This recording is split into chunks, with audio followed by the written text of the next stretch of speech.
मैं यहाँ आया हूँ, इसलिए बड़ी सावधानी उन्होंने बरती। रूखे सूखे पत्ते खाए, किसी हरिणों से मेल मिलाप न करे। अगर कच्चे पत्ते खाते तो हिंसा हो जाती।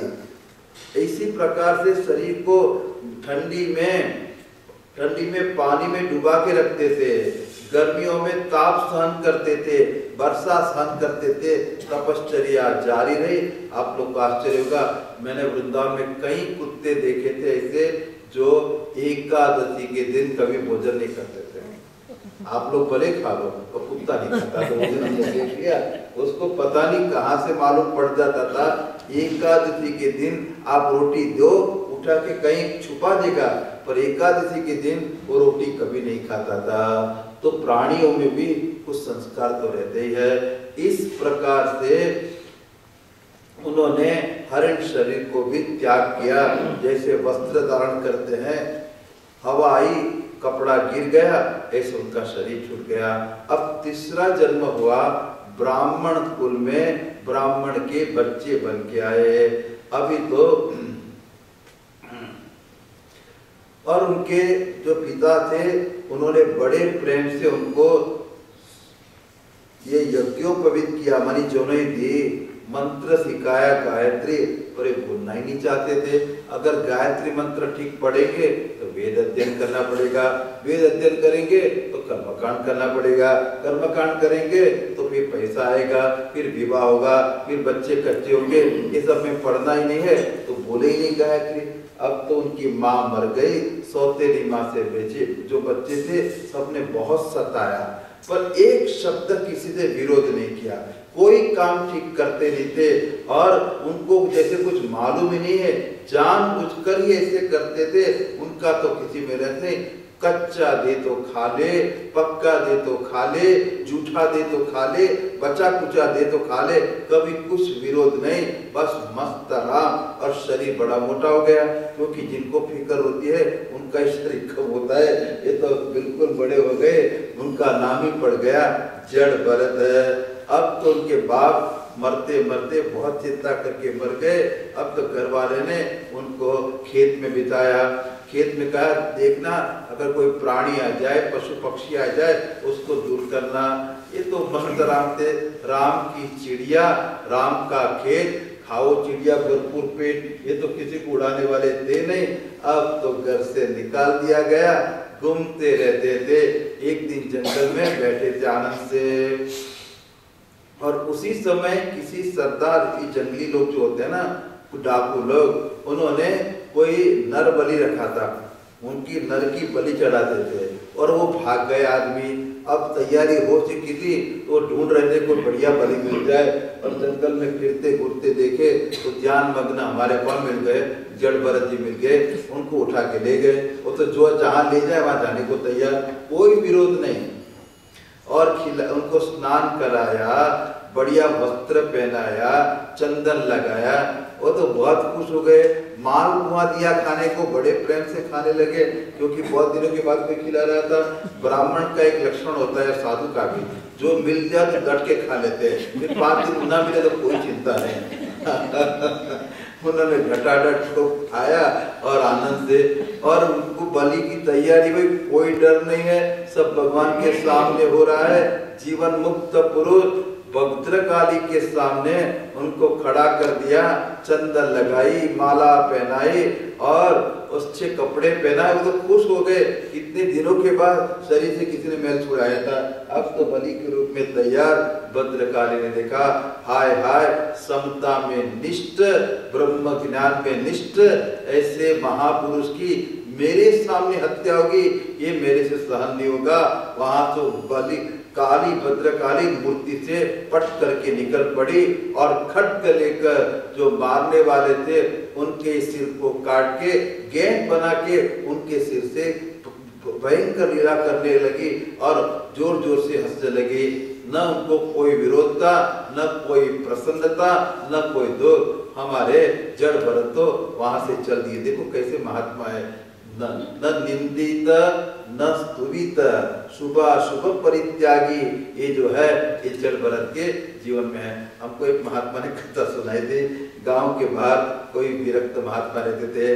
गांव में कोई मर गया तो हमारे गुजरात में तो लड्डू खिलाते हैं ना, आपको क्या खिलाते हैं? लाड़वा कर पड़ी क्या बोलते थे। एक छोकरी मैंने वृंदावन बढ़वा अभी नाम तो तोरल मैंने के स्वामी तुम्हारा लाड़वा लेना आई थे वो हालत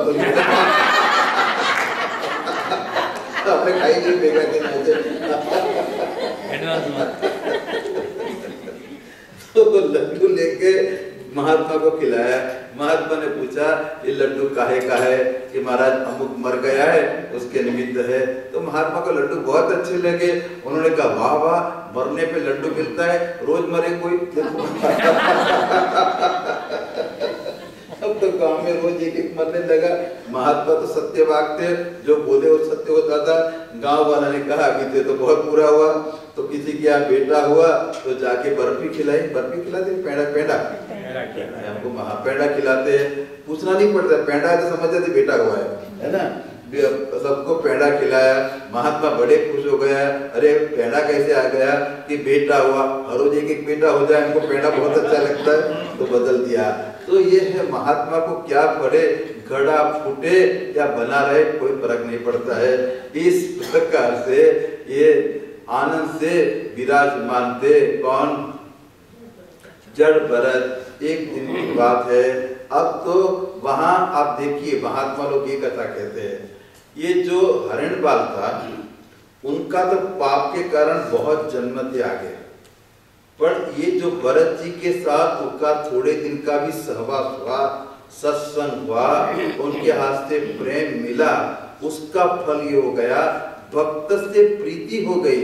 इनके कारण उनके सब पाप धुल गए और प्रीति के कारण वही हरिणबाल दूसरे जन्म में राजा रघुगण सिंध सौवीर, सिंध देश का राजा बन गया। और वो प्रीति पहले जन्म की थी, तो वही वहां से विद्या अर्जन करने के लिए कपिल महाराज के पास जा रहा था। आप देखिए कहाँ तो ये सिंध देश मानी पाकिस्तान के पास और कहाँ ये कलकत्ता के पास गंगा सागर, इतनी यात्रा वो पालकी में कर रहे थे। अब ये गलत बात है, किसी के सर पे चढ़ के ब्रह्म विद्या के लिए जाना ये कोई बढ़िया बात नहीं है। इनके लिए जा रहे थे, रास्ते में कहार मानी जो कंधे का सहारा देके किसी को धोए उसको कहते कहार। 4 कहार लगे थे, पालकी पहले जिसको कहते लगे थे और राजा उसमें बैठा था। एक कहार बीमार पड़ गया, अब तो कहार की जरूर पड़ी, तो ढूंढने लगे कोई आदमी मिल जाए, तो कौन मिल गया, और ही है, कोई खाली नहीं है। ये जड़बरत है, जब पहले नणन पढ़ लेंगे ना बद्दी जी का बताए बुलाई जाए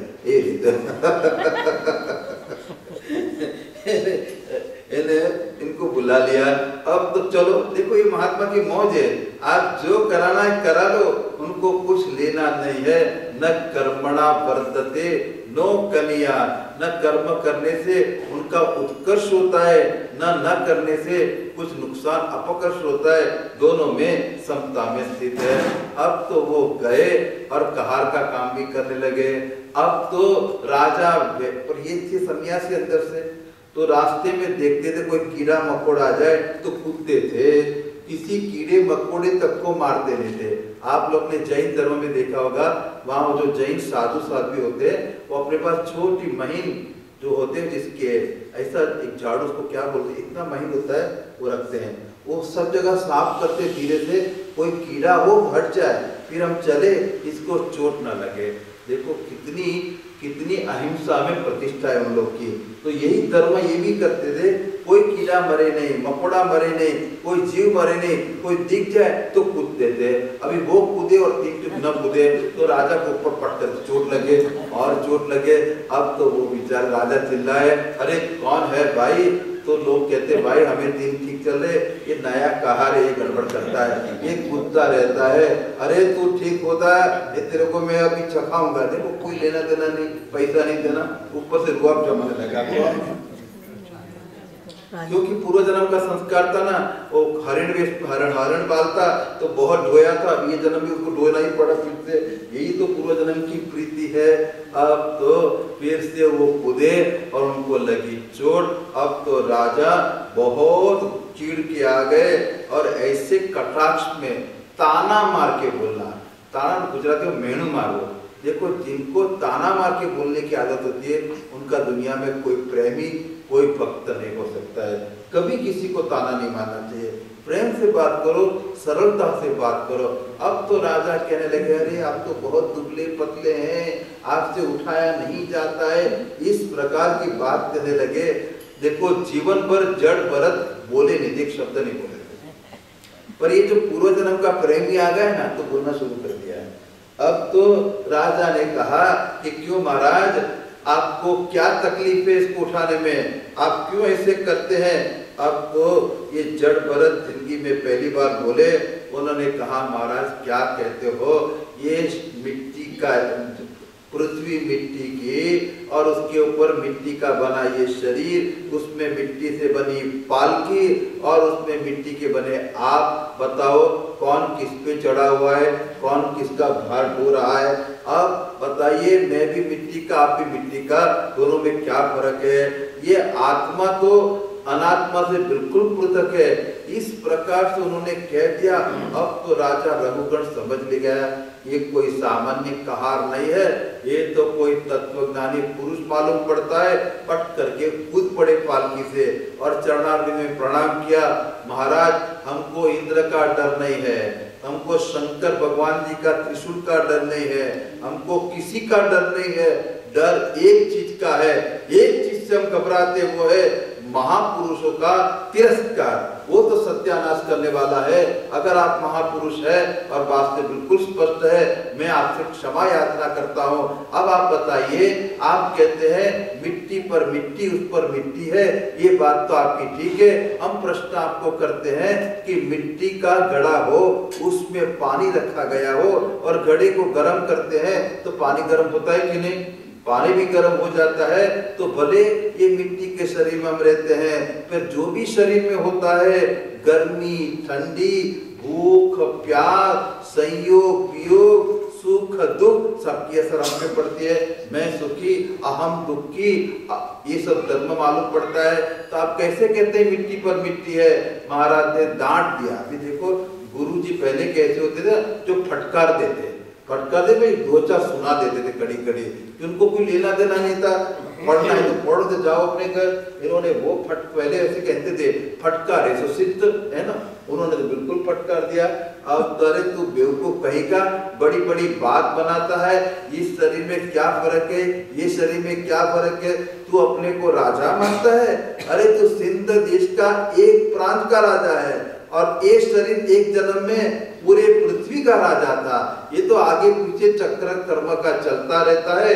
इसके लिए अपने आत्मा में इसकी कोई महत्ता सत्ता नहीं है। इस प्रकार से चर्चा चली और देखो ज्ञान प्राप्त करने जा रहे थे, रास्ते में ही उनको तत्व ज्ञान हो गया। इस प्रकार से भरत जी ने उनको उपदेश किया रघुगण का और भवाटी का पूर्ण वर्णन करके। देखो उनका भी अविद्या ध्वंस हो गई, उनको वहां तक जाना नहीं पड़ा। इस प्रकार से यहाँ कहते हैं भरत जी के आगे वंश का वर्णन भी करते हैं। फिर जो वर्णन है भुवन कोश का वर्णन है। देखो यहाँ खगोल और भूगोल, ये एस्ट्रोनॉमी कहो और ये कहो ज्योग्राफी, इसका वर्णन जो है ये इसलिए नहीं किया कि दुनिया का परिमाण कहां कहां तक है ये जानने के लिए नहीं, ये सब ईश्वर है ये समझने के लिए।